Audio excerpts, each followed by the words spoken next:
దీపంలో ఎన్ని ఒత్తులు పెట్టాలి అని చాలామందికి సందేహం ఉంటుంది. నిజానికి పూజ అనేది మనశ్శాంతి, భక్తి మరియు సానుకూలత కోసం చేస్తాం. మీ ఇంట్లో పెద్దవాళ్ళు ఏ విధంగా చెప్తారో అదే విధంగా చేయటం మంచిది.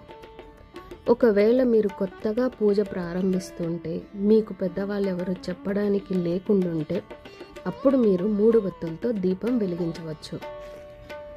1 ఒత్తు, 2, 3 ఒత్తులు, 5 ఒత్తులు, ఇలా ప్రాంతాన్ని బట్టి, కుటుంబ సాంప్రదాయాన్ని బట్టి పద్ధతులు మారుతూ ఉంటాయి. అన్నీ మంచివే. ఇది చేయకపోతే చెడు జరుగుతుంది, ఇలా చేస్తేనే మంచి జరుగుతుందనే భయాలని భక్తికి ఆపాదించొద్దు. మీ మనసుకు ఏది సరైనదిగా అనిపిస్తే భక్తితో అదే చేయండి. భక్తే ముఖ్యం, వత్తుల సంఖ్య కాదు. ఓం శ్రీ మాత్రే నమః.